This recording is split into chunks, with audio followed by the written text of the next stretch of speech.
Hi, I'm Bev Adamo with Wild and Wise Women, Wild and Wise Sisterhood, and I'm here today with Jane. Hi, Jane. 'Cause we're going- Hello, Hi. nice to meet you all. Oh, I Hi, know. bonjour, I'm so hola. excited about and please say your name because your name is so beautiful, and I'm just afraid that I don't quite have the French wherewithal to make it sound as beautiful as it is. So my name is Jane Aubriet-Beausire. Aubriet-Beausire. Beautiful. See? That's Just it. lovely. Yes, yes, yes. And Jane, so we're here with Jane to talk about, I'm here, we. Well, we is actually the appropriate pronoun because I usually have a lot of spirits and guides and everything else around us. And Jane, I'm sure you likely do as well. So we're I here. have a whole group.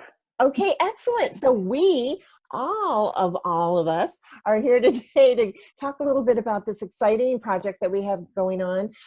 We started it in November, and we were looking for 10 extraordinary women, wild and wise women, to share their voice, their stories, their messages with the world. And that's what this book collaborative is about. So Jane, start us off by who are you? Who are you? What do you do in the world? You just anything about you because you're fascinating. I mean, just the fact that you live in France is amazing to me. So please share with us. Great. So listen, thanks first of all for allowing me to join you this evening and to talk a little bit about my experiences on the book, which has been wonderful. So a little about myself. Yeah, I do have a very interesting background. I was born in Mexico to a Chilean British father and a New Zealand mother who decided to go to Peru.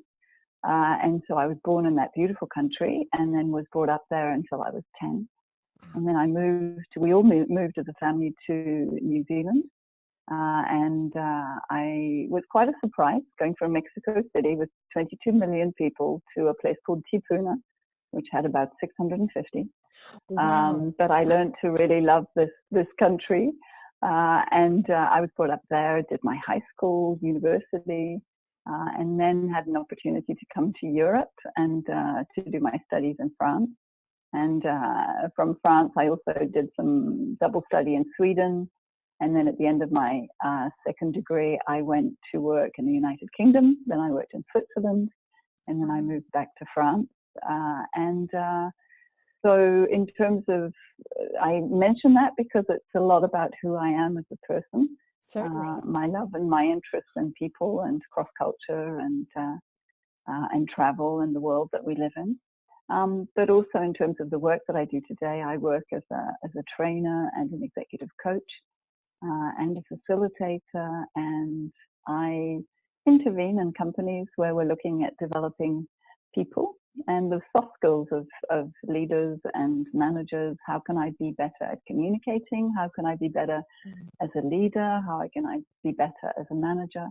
I've got 20 years of experience under my belt, having worked in human resources and talent development, etc., in a number of large organizations in Europe. So that's a little bit about myself. And then, of course, I'm a mummy. I have a beautiful, beautiful boy who's 13 and a half and has just overtaken me. So he's now a centimeter taller than me.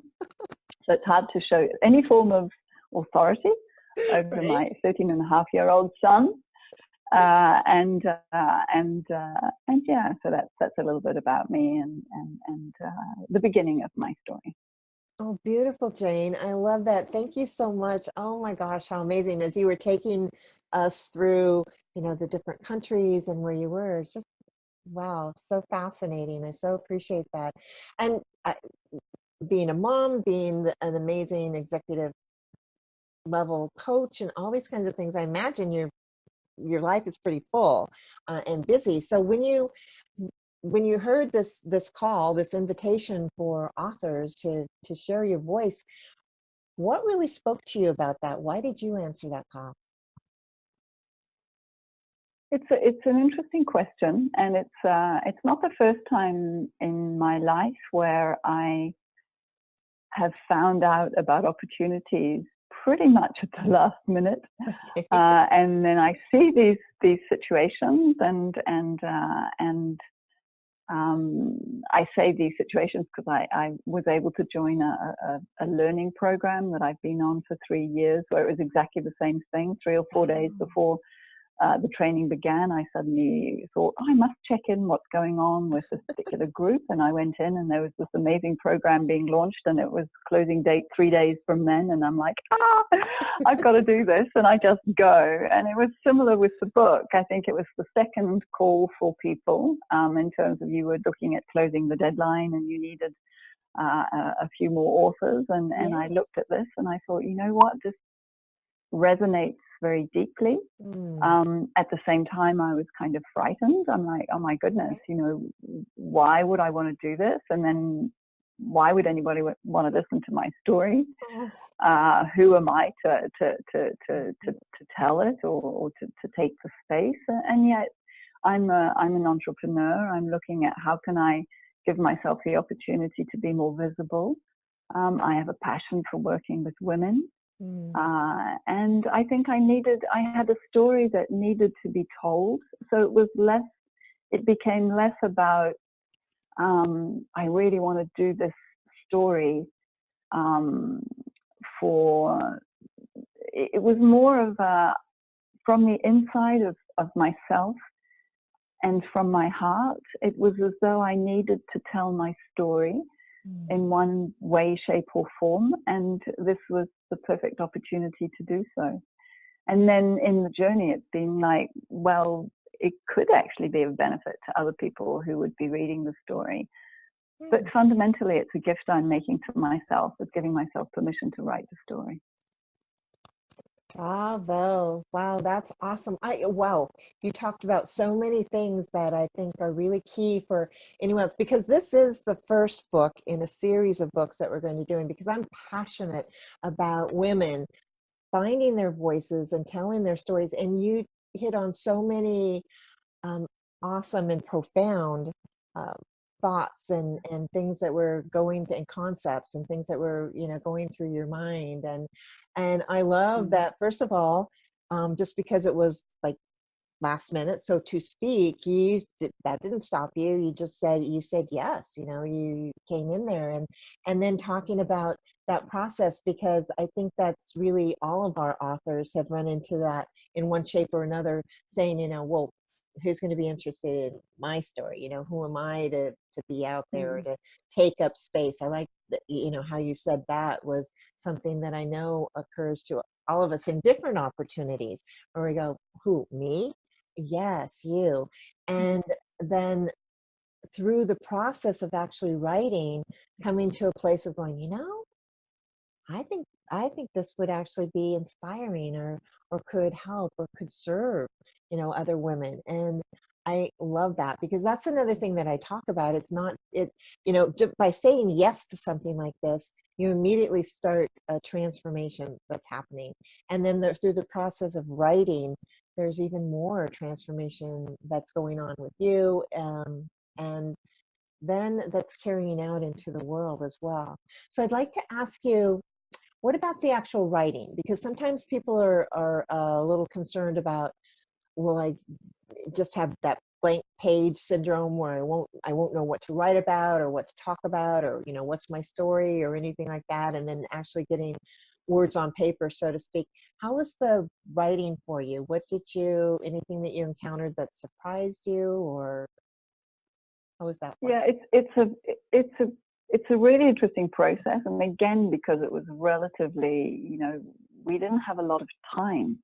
Yeah. So that was probably a good thing, because you know, so. you don't have a lot of time to think about it. And because, as you mentioned, as a mummy and an entrepreneur and everything, and I'm a single mum, you know, my life is very, very full, and I'm like, where am I going to find the time to write? And I remember when we talked about it and we had the meeting with the group, and we were all, you know, excited and talking about when are we going to do it. And I'm like, right, I've got Monday morning from 7 o'clock to 9:30, and then I've got Wednesday from, you know, 1:30 to 3:30, and then I knew I had the weekend. And I think for me it was important to find those moments where I also had a considerable period of downtime, because for me, when I'm writing a story, and I did a fabulous course at a university in the US called the Naropa. It's a Buddhist university, and I did a course on authentic leadership, and I did some writing as part of that course, and I absolutely adored the writing part of it. So I was like, I was really excited to be able to actually give myself the opportunity to sit down and write. And so when the time came, I was actually really surprised. In my case, the story was dying to come out. And so the biggest lesson for me is in those moments where it's almost a meditative practice, where you can step back and give yourself permission to actually just write, and not to allow my head and my ego to get in the way in terms of it should be this and it should be that. And of course it does, because I mean, that's what we do as humans, but Yes. it was a really interesting experience to just give myself permission. And I think what was difficult for me was, how on earth can I capture elements of my life in X number of words? Right. It's not going to be possible, and which angle am I going to take? And I think the fact that we talked together with you and with the group around what it is resonated with you as being interesting from my story meant that I was able to take an angle that was an interesting angle and complementary to all of the other wonderful women in the group. And then also to give myself permission to know that it's impossible to capture any human being's story in 10,000 words. And so trust the universe that the words that will come through are the ones that need to be read and need to be heard and need to be expressed, and then the others will come in another story or another time, or maybe not at all. So I think that would be the way that I would describe it. But I am lucky, because I do love working with words. Fantastic. Wow, that was amazing. I loved all the different things that you said. I can't wait to rewatch this because you've been so eloquent and articulate in terms of, describing the process, and not just yours, but what I've heard from the other authors is, similar things like that, the story was just waiting to get out there. And we are working with Influence Publishing, and Julie Salisbury has been great. That first meeting that we had, and it's so cool, we're meeting with women literally around the world. And when the process of, you have 30 seconds, tell me kind of who you are. And from that, to me, it was magical watching her work and talking with each of you, and saying what would be interesting. And yes, by the time we ended that meeting, every single author who was on that call, and then we did another one for the other authors, it felt to me like you had all really locked into pretty much at least where to start and go from there. And another thing that I love that writing is something that you really like. It sounds like it nourishes you in some way, and that's good. And I found, I appreciated the way that Julie talked to all the authors in terms of saying something about, it's not about necessarily being a writer, it's about telling your story. And so how would you, to simply, as though you were talking to a friend, or as though you were journaling or something like that. So did you feel, because you do have an affinity for writing, and as I said, you're so articulate and eloquent, did you get like a telling story sort of feeling, or what was that like for you, as far as when the story was ready to come out? So yeah, I think for me, the wonderful thing about working with Julie, and just for the little story, when we had that meeting, she happened to be in Puerto Vallarta, which is where I used to have all of my vacations as a kid. So it was like the universe was really just saying, hey, Lovely. it was really, really cool. I'm like, wow. But I think that the what I really appreciated about it was knowing that Julie was very, very strict for all of us, in terms of saying you are to give yourself permission to write. Yes. And don't you dare go back and change a word, because I will know that you've changed a word. And I remember, I'm writing, and then I'm like, oh, maybe I should put this. And then I'm like, no, Julie's going to notice, So I was just like, I was just, writing it, and I was, I think I went and sneaked in a couple of little odd changes, very small ones that I hoped that she wouldn't notice. But in general, I think that kind of freed me up to not be wordsmithing it and worrying about it, and knowing that there was actually a holder and a storyteller behind me. Yes. Who would, in some ways, like a sculptor, I will work with the clay, and I will create the shape, and I will fashion it because it's my story, but then she's going to come in and she's going to polish it, and she's going to adjust it, and all of those things, so that she can add the skill set, she and the team can add the skill set that I maybe don't have, and then also would be able to give it a little bit more sense and coherence and things like that. And for some of us in the group, I know there were some people that really, really struggled with the writing part of it, and they had the freedom of just being able to basically throw the words out there, and then the work would be done by the team supporting them. And I think that's what my experience was anyway. Yeah, very, very lovely. I thank you so much for sharing that, because again, like I say, I really want women out there to know what this is like, and that it's doable, and no matter what, you can, and you do have everyone has a story to tell, and it's a story that needs to be out there, because there are other people just waiting for your story, Jane. So I'm so excited about this.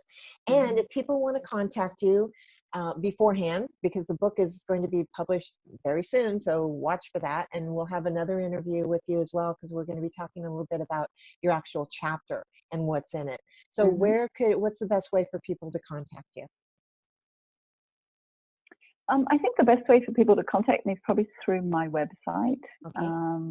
I have a website for the work that I do, and it's related to meaningful and mindful human resources leadership, but I'm evolving it now towards more mindful and meaningful leadership.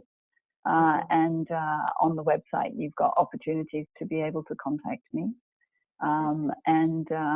So it's at www. And then the name of the website is A for Apple, I for Item, and O, IO, and then dash, the high dash, I think it's a 6, and then resources, RES, S for sugar, OURCES, resources.com. And it's IO is actually the Maori word for calm and serenity. Which is what I really believe in, and resources, because it's about finding those resources inside of ourselves, and also returning to source, which is coming back to the deep person that we are. So it's at ioresources.com, but I'm also on LinkedIn under Jane Aubriet-Beausire. I'm on Facebook under Jane Aubriet-Beausire as well, so you can always message me as well. Fantastic. Well, Jane, thank you again so much for joining us today. We'll look forward to talking with you again really soon. And you're welcome. Thank you. Thank you. And for everyone out there, can't wait to share this book with you. It's amazing. It's awesome. And we'll see you soon. And remember, everyone, you are so loved. Thanks very much. See you later, Jane. Thank you. Bye, everyone. Thanks a lot. Okay.